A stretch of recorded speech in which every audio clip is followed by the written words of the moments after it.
is simply letting the universities to solve it. Security is not our core mandate. But it has become our core mandate because every stakeholder looks at us to solve it. So they must give you the numbers that you want. But if there is anything really that Parliament should be looking into, is the fact that our universities are sites of violence and they also have no capacity to solve it. I did pause your time when he started. So I know the chair, when he started raising his voice, that is going to be long. So I paused it immediately. So you don't have to worry about the time.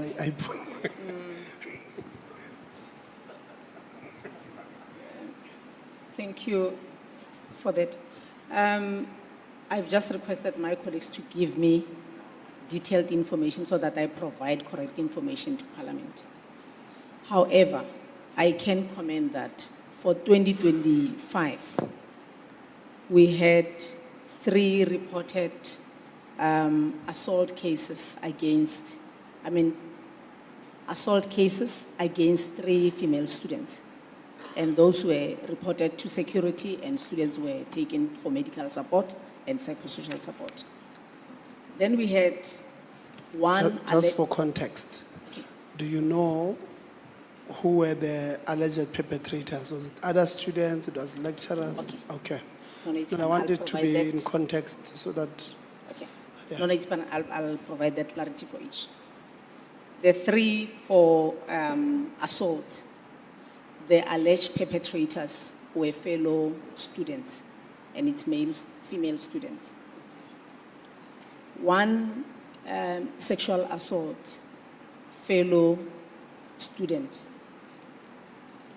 1 staff member recently, verbal harassment by a former student who's not even registered. So the matter was then recommended for SAPS because that person is not a registered student. Then 1 male student, which was early last year, by somebody in the residences who's not our own student. And the student, all of them were taken for medical support and also for counseling. I need to, however, just before you continue, how does one who is not a student enter a residence? Put your mic close. How does one who is not a registered student get access to accommodation? Can you please clarify that when you were doing your investigation? Okay. In our analysis, we noted that it was an off-campus residence, and this is a male student, and the person is somebody who's not even a student. So apparently that person forced his way to that residence. So you don't know for sure how they entered? I might not have those details. However, I can check from the records as to all the details after the investigation. Okay. Those are the ones that I remember, but I've requested for a detailed report so that we finish Parliament with that information. Okay. I need to, however, indicate that whilst we do attend to GBV cases, one of the limitations is that at times the survivors are not willing to take forth reporting processes. 1, fear of further victimization. And I think even this whole thing of GBV can be frustrating to a person. So they end up leaving things out there. And as a university, we have to then come in through social workers to try to explain. One of the worst cases that we had was where a female student was allegedly sexually assaulted by a staff member. When we followed up with the family, because the student had gone home, the mother said to me, "Ma'am, I want to protect my child." And I said, "We are on a university phone, it's recorded, so that tomorrow you don't have to report to the Gender Commission and say, Walter Sulu did not attend." So it's one of those limitations that we need to start working on. Of course, collaborating with community social workers so that they can empower our mothers and fathers out there. Thanks. Report. Because that should be the question in hand when you are referring to what you just said. Stigma, victimization goes to the process. How protective, fair, and respectful is the process of reporting the case? Because you might have a statistics of 4 people reported, and yet GBVs across the campus, simply because they fear to report. How friendly and accommodative is the process? Because that's what should be your thinking when you're thinking about GBV. Thank you. Having acknowledged that challenge, last year when we had a similar challenge, we then proposed that instead of students going to security services, let's create a GBV reporting at WUSU email address where students could report. And those cases are then allocated to social workers and psychologists, meaning that they will have access to those emails and interface with the students. In addition to that, what our social workers and psychologists are doing as part of raising awareness is that in their activities or programs, they will do messages of encouragement to those who are the survivors. And because GBV is a major problem in our country and of course in our university, part of the interventions that we are doing now during the registration phase is that there is ongoing GBV awareness so that our first years are not vulnerable, or even continuing students are not vulnerable. So those are some of the interventions that we are putting in place to mitigate. Thank you. Maybe we will need further discussions with the ones that reported that they are not being considered or followed in the right processes. That is the SRC. Maybe you will furnish, even if it's in writing, a detailed report of your feeling or the thinking that it is being neglected by the university, so that we do a proper follow-up. But let me just go quickly before my time ends on the issue of registration. Maybe this will be dealt by the registrar or the CFO. In terms of bursaries and sitters, do they pay in time so that it does not hold students back in terms of registration and other means? Are confirmation letters already been sent to universities in assuring registration? And we understand that there are sitters that delay to pay even towards the end of the year. So it makes it very difficult for students to register at the beginning of the year. Can you please assist us with that?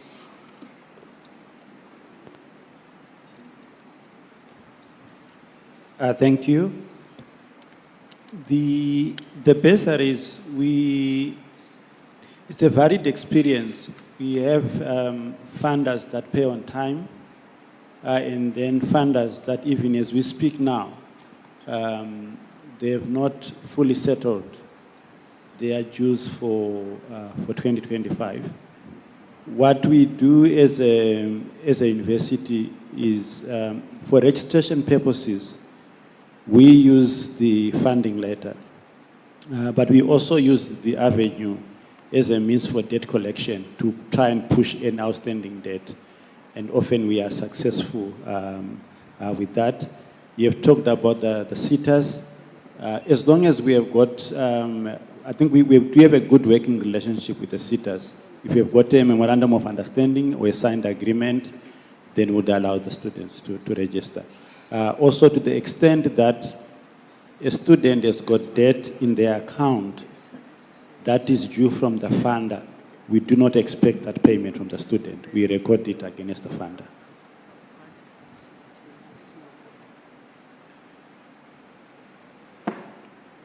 Registrar, you said the available spaces that were available for first year were 7,000.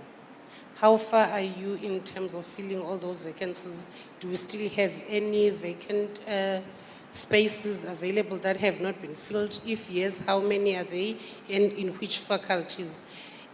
But in thinking around the issue that you had already had a large volume number of applications, you will grab from those that qualify.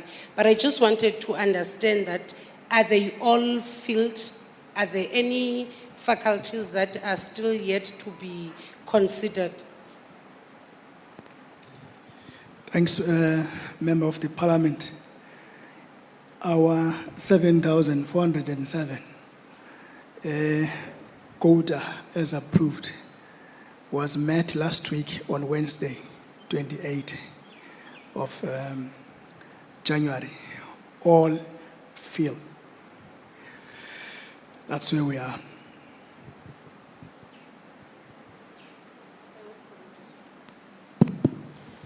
Rushing just to a clinic issue, Honorable Khakhawe has dealt with what I would have wanted to discuss, but I think maybe we had a private session with the doc. What I have advised, I think will work better. And can you improve on the first aid appearance? Because if you fail there, it will be very difficult to attend basic needs of a student. Ntakancuka ithobi, beni applyele nini i-permission yokusebenzisa funds to improve residence? And also, when we speak about residence, also include the issue of Atlanta, the student village, the postdem, because asikwazi ukusoloko sithetha ngezimbini when the others also need ukujongwa. Just a response, when did you apply for it?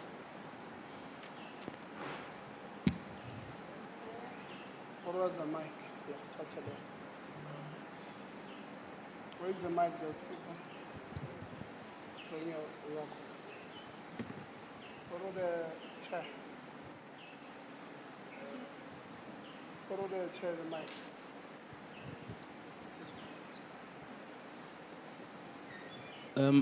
Thank you. I see, I was just checking my emails, that it came to me on the 26th of September, 2025.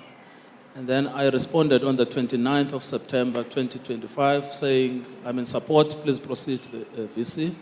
And the VC responded to me on the same day saying, noted with appreciation. But the physical lodgement of the application, I don't know. But I approved it on the 29th of September, 2025. Well, it's lodged by the university. Yeah, well, not this visit. No, we will get it. No, DVC client in September was not there. He said he's here for 4 months. So we'll get it in writing. Yeah, you may get it in writing, but I specifically on the 29th of September approved it. Yeah, okay. Honorable Msaza. Apparently, in fact, anyway, let's give it to you in writing. Apparently, there have been several follow-ups from DVC Tlale, but anyway, maybe the chair is right. Let's give it to you in writing. Can we be given the sitters that have not finished the payments of students so that we follow up on why the delay? Just list them and send it via our communication. Maybe not only sitters, CFO. If you have outstanding fees from NSFAS for 2025 students, if you have the sitters, government departments, NSF, or all bursaries, just say, these are the 800 students that we have not received money for. These 100 were from NSFAS. These ones were from, just do it in that fashion, yeah. Chair, maybe before you start my time, just a comment. Before you start my time, Chair, just a comment on certain utterances made by yourself, Chair of Council, Advocate Toby, around the fact that our campuses have turned to crime zones. I think it's very important that from where I'm seated, I also speak from the perspective of student leadership and student activism. where we know the arrogance that sometimes is given to them by executive managements across the spectrum. I'm not speaking about WUSU because I wouldn't know, but I know that in certain instances we find that management is not willing to work with student leadership. Therefore, gets to a point where they can't find each other. To make a typical example on such matters, we went to Forte with the chair. We'd found that the management there had imposed leadership to students, and there was mass demonstration that I don't need to tell you what happened there. But we know that most institutions, we have management that don't have great relations with students, and therefore normally things can't be resolved in the table. It was even reported here by one of the unions that your relations as stakeholders is fragile. That should tell you that there needs to be work done by yourselves as council and executive management so that it doesn't get to a point where there's protest and other things that could be easily avoided rather than a reactive approach when we deal with matters. So I thought I just should speak on that matter. So I was listening to the presentation, or rather the responses that was given by the registrar, and I'm not sure the colleagues seated next to the registrar around the fact that you use laptops of students to teach them computer literacy, which is a core module. I just want to understand, maybe just clarity. I know that there are tests that are written for computer literacy. I think I've been a student at some point in my life. How do you test using the students' laptops when you test for the module? How do you test them? I don't think there should be a discussion registered there. I mean, you use the laptops of students to teach them a core module that is computer literacy. How do you test them? Or are there no tests that are done in as far as that module is concerned that require laptops, or in our case, it required the labs so that you get there. It is timed that you write your test in 30 minutes or whatever minutes. You write your test that the lecturer or tutor can then assess using that particular gadget.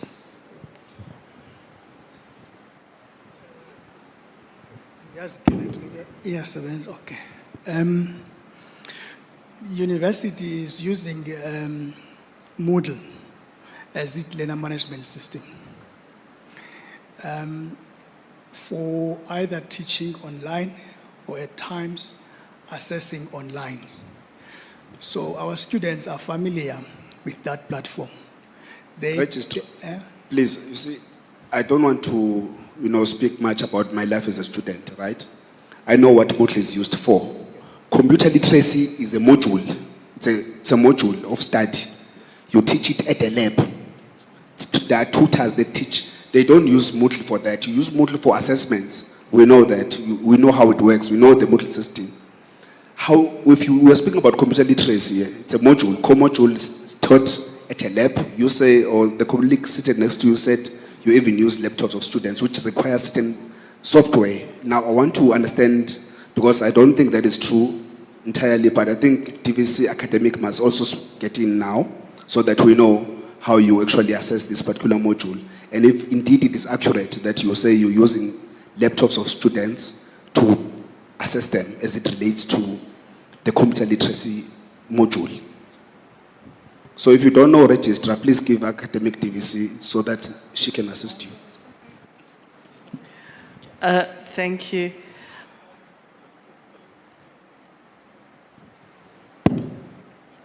Training for, if I get you right, you talked about, I think, to Skills 101, that type of module. Yes, it is taught in the classroom, and it's assessed in the labs. I would have to, and I know there are issues, which is why I've been following up last year on the computer labs. I couldn't, because I'm not actually delivering it myself. I know it's done, so, but and I would have to get back to you to say exactly how it's done. Okay. What issues do you have as it relates to that core module, TVC? I don't want to spend too much time on it, but I really feel that there are grey lines because the report we are getting, it can't be accurate. I presume you're talking about Computer Skills 101. I'm not sure how you... Yeah, it you would are- be that. Okay. We've already had a discussion around the computer labs, so they are problematic. How many labs do you have in this campus? Oh, on the campuses, I've got a complete list of all the labs. On this campus, I'd have to go to my list, but I could actually have a look for you. I just need to find the email, but... Hello, I've got a list of all the labs on each campus, as well as their capacity. I mean, we've got a lot of labs. I can't actually tell you out my No, head. speaking about this campus, Akere, we only observed one lab. So how many labs do we have here? Because computer literacy course, or as you call it, 101 computer literacy, is compulsory in this, Yep. this campus. How many labs do you have here? I'll tell you as Prof. Tweeny can actually come in. I just have to find my report I had open just now. Okay. Can I just get a response? It was Okay. DVC, can I get a response? Do you use laptops of students to teach this course? Chair or Deputy Chair, I don't know because I don't teach it. You are the DVC for academic. But I don't teach unless someone tells me how they teach. I don't ask people how they teach. I know they teach computer literacy, and I know that we have laboratory problems which we are trying to solve very hard. How they actually teach it, I've never asked them how do you teach it. Okay, who If there was an knows, issue, they would tell me. Can the dean assist us? There should be a dean of this Yes, campus. there- I think the dean will be better informed of how things are operating in this campus. Do you know, Dr. Thank you very much. The dean is outside at the moment. But what we are using are those laptops, few of them that are there, and the computers of students. That's how they are taught. Yeah, I think we have serious problems here, Chair. I do not know. You see, my time is going to be depleted because we're not being assisted here. You see, DVC academic. Chair, Karabo needs your attention.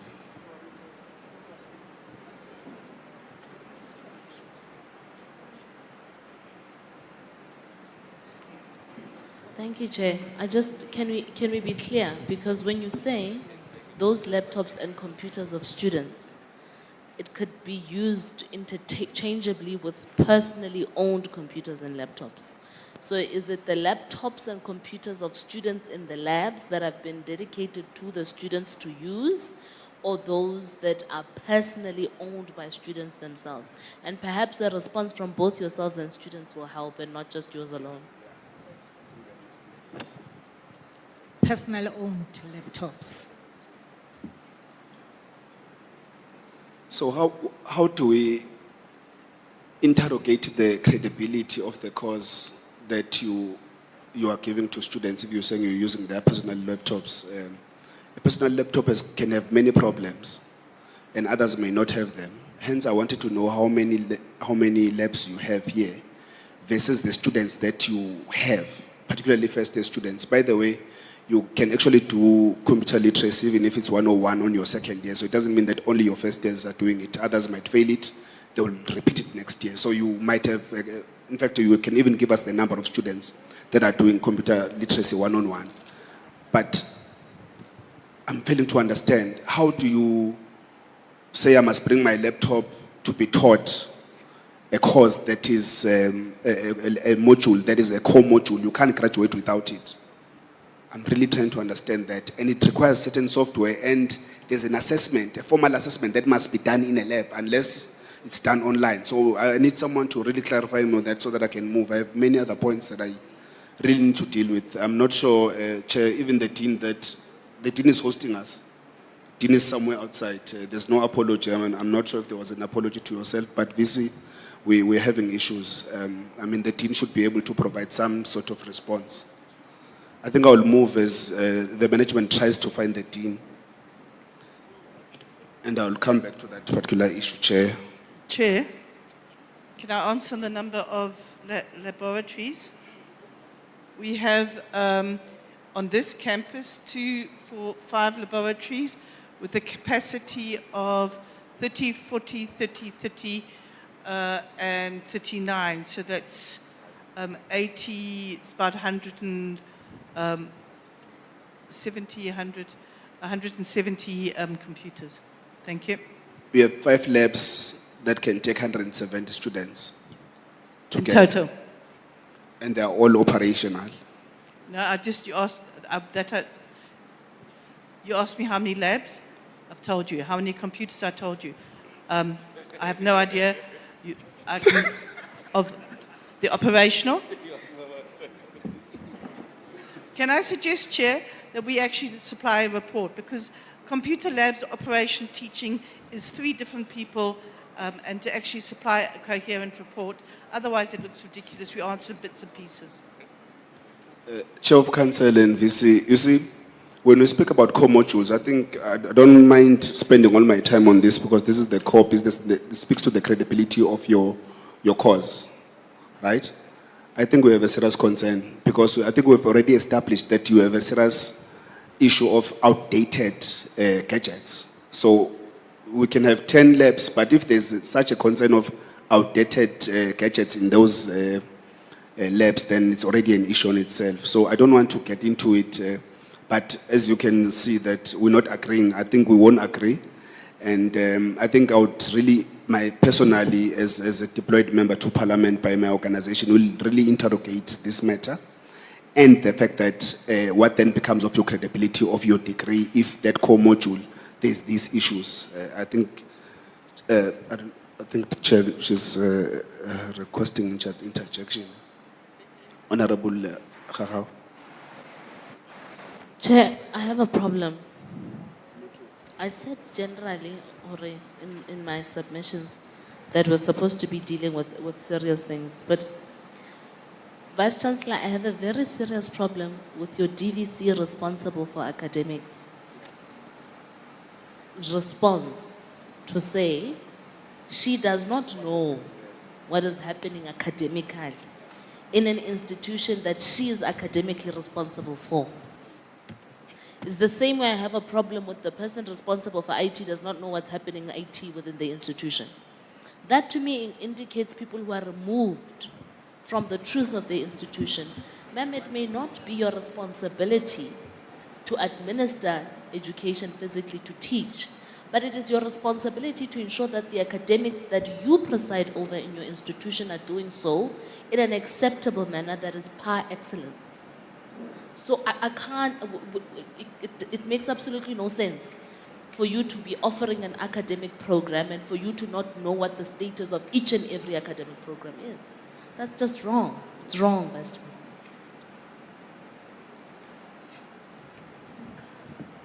Yeah, Chair, because my time is limited, I think you'll be able to deal with these matters.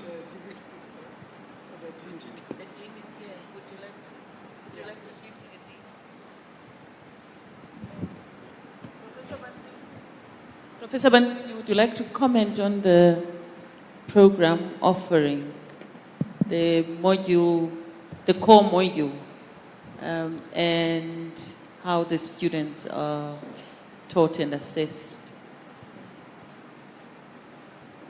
Thank you very much. With the problem of laptops that we have. Yes, thank you very much, Chairperson and VC. We do have a problem, as you have seen when we were at the lab this morning. Some of the computers, indeed, they are not functional. In that case, what we do, we ask the students to bring their laptops. And ITC, they do install some software in their computers, so they use their personal laptops and to make up for the other set of computers that are not functional. Thank you.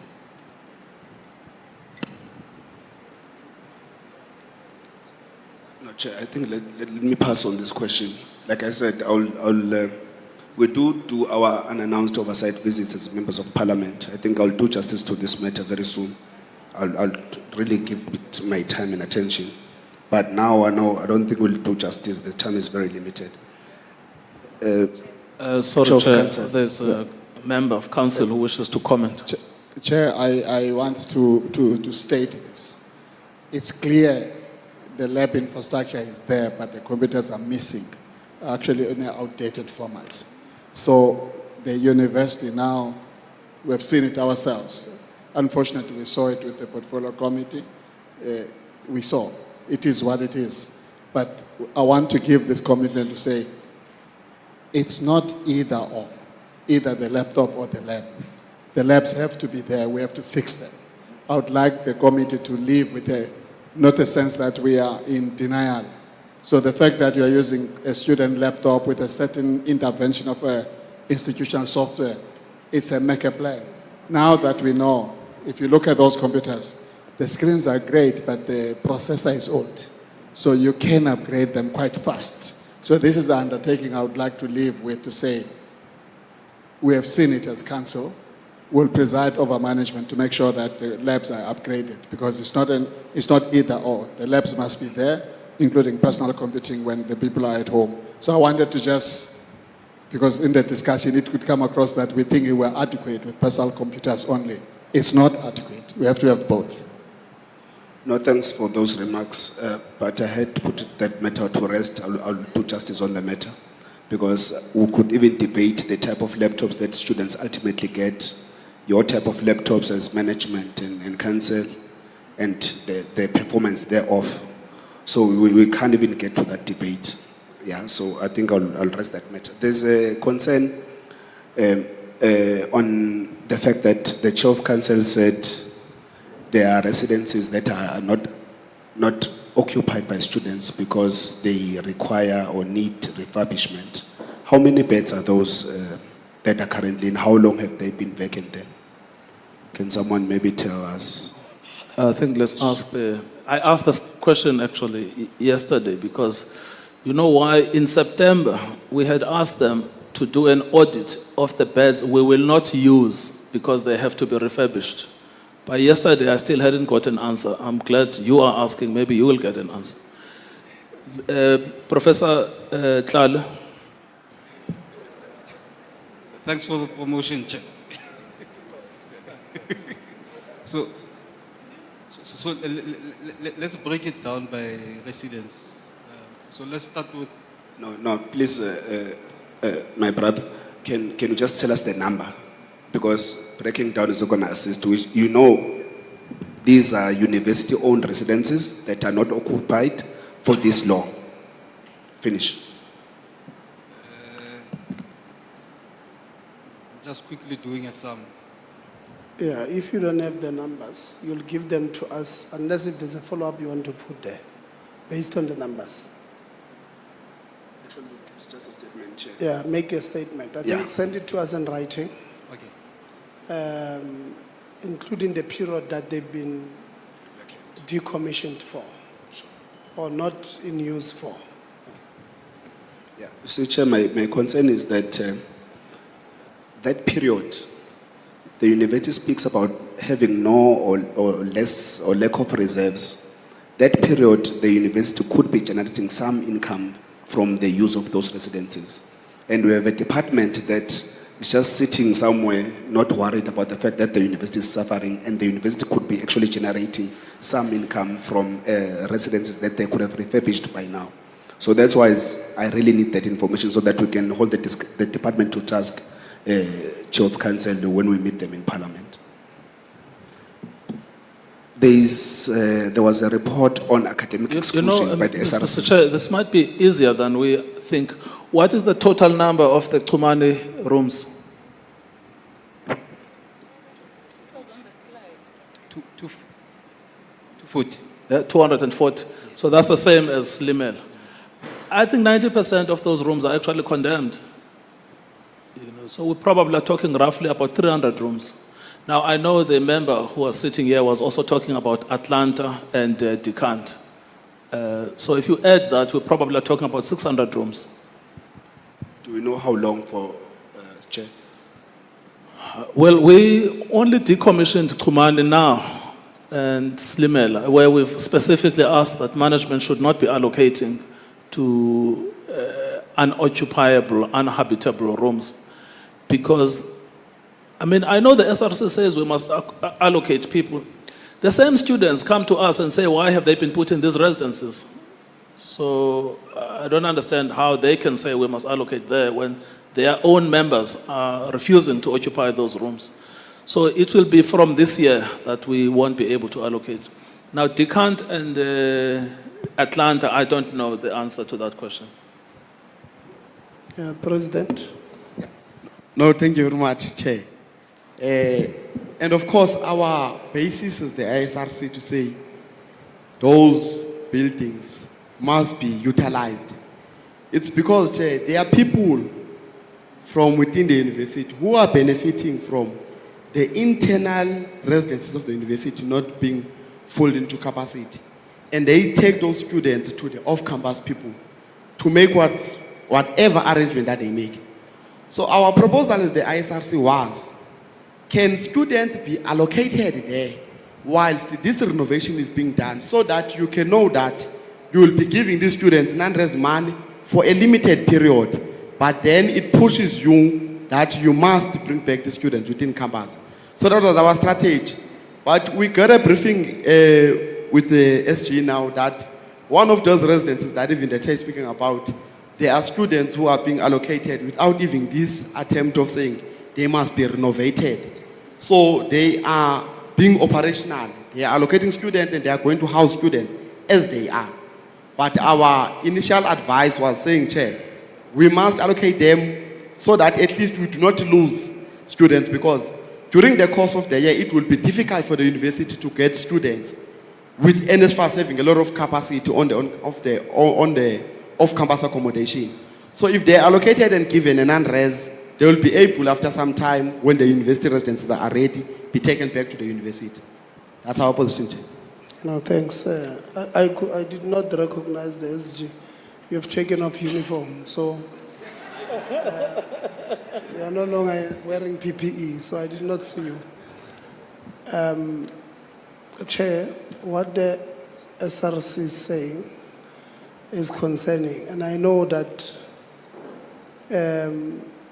the people who should account to you are at senior management, your VCs, DVCs, and all of that. But we're sitting with them here. So it means somebody is doing these things. And by the time, probably we're hoping by the time you get to hear about this thing, it's too late for you to act. And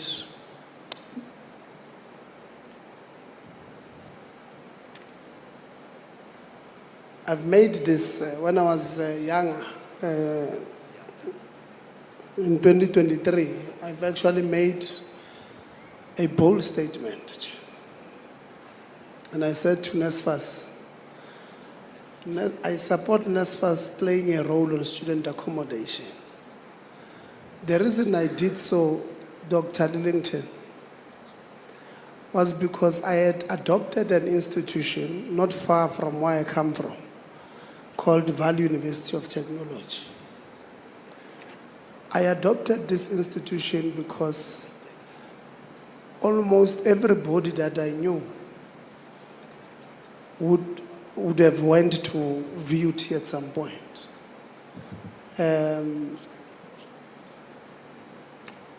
When we did so, when we adopted that institution, VUT had more than 4,000 university-owned beds that would have been decommissioned since 2019, and they were not being utilized. Well, after COVID, they were never utilized. But VUT had 11,000 students on accommodation around Vanabale Park. And we asked a simple question: why are these residences not being renovated? I mean, I walked in at the residences site, and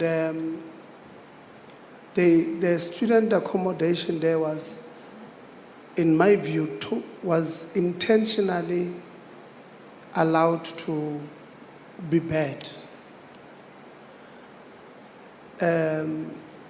What is this thing, that the rail that takes water there on top? What do you call it? Yeah. Gutters. A gutter had grown trees, and there was sand there. So when it rains, water doesn't go where it's supposed to go through that gutter. It comes out of that, of an escape, the first escape. And then when it lands on the ground, it was landing on a pavement.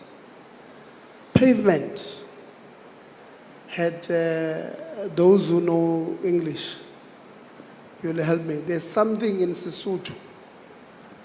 We call it bulele. This green thing, algae. Yeah. Yeah, so, so what does that mean? Those who know. Algae only grows where there's permanent water or moisture for a long time. Now we get, this thing is there, it's visible. We get there, the facilities manager lies to us, says, no, this thing, it's probably only for 2 weeks. It's not possible. It's not possible.